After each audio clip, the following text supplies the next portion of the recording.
एक चिंचोका 1 लाखाला विकायचा खरात. तरी होती मोठी डिमांड, कारण खोट्या सापाचाही विचित्र वापर. नाशिकमधील भोंदूबाबा अशोक खरातच्या लैंगिक अत्याचार प्रकरणात आता आणखी धक्कादायक खुलासे समोर येत आहेत. धार्मिक विधी, अंधश्रद्धा आणि भीती यांचा आधार घेत खरातनं केवळ महिलांचे शोषणच नाही, तर आर्थिक फसवणुकीचेही मोठे जाळे उभे केले होते, अशी माहिती तपासातून उघड होत आहे.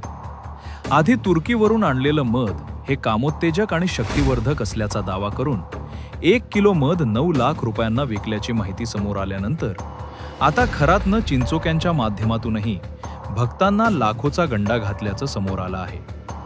मात्र लोक चिंचोक्यांसाठी लाखो रुपये काय द्यायचे? नेमकी काय माहिती समोर आलीये पाहूया.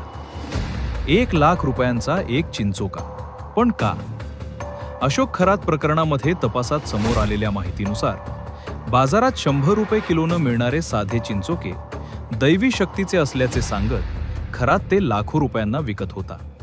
एका चिंचोक्यासाठी खरातनं तब्बल 1 लाख रुपये उकळल्याच्या घटना समोर आल्या आहेत. भोळ्या भाविकांच्या श्रद्धेचा गैरफायदा घेत तो पैसे उकळत होता. काही दाव्यानुसार हेच चिंचोके पॉलिश करून खरात हा चिंचोका नसून रत्न असल्याचं सांगत ते भक्तांना परिधान करायलाही सांगायचा. खरातच्या सांगण्यावर विश्वास ठेवून भक्त हे चिंचोके विकत घ्यायचे.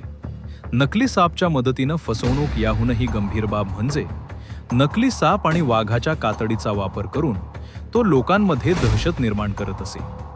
रिमोटवर चालणारा बनावट नाग हालताना दाखवून दैवी शक्ती प्रकट झाली असा आभास निर्माण केला जात होता. तसेच वाघाचे कातडे दाखवून पूजाविधीसाठी आलेल्या भाविकांची तो फसवणूक करत असल्याचे समोर आले आहे. 9 लाख रुपये किलो मध. भोंदूबाबा अशोक खरातचे आर्थिक फसवणुकीचे बरेच कारनामे चौकशी दरम्यान उघड झाले असून यात मधाच्या माध्यमातूनही तो लोकांना गंडवायचा हे सिद्ध झालं आहे.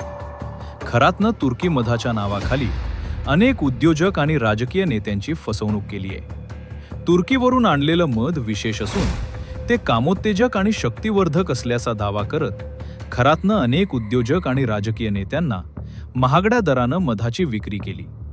लैंगिक समस्यांसंदर्भातील अडचणी घेऊन येणाऱ्यांना खरातकडून या मधाची विक्री केली जायची. या मधाला एल्विश हनी असून त्याची विक्री करताना ते तुर्कीच्या समुद्रात खोल गुहेतून मिळत असल्याचा दावा करून विक्री केली जायची.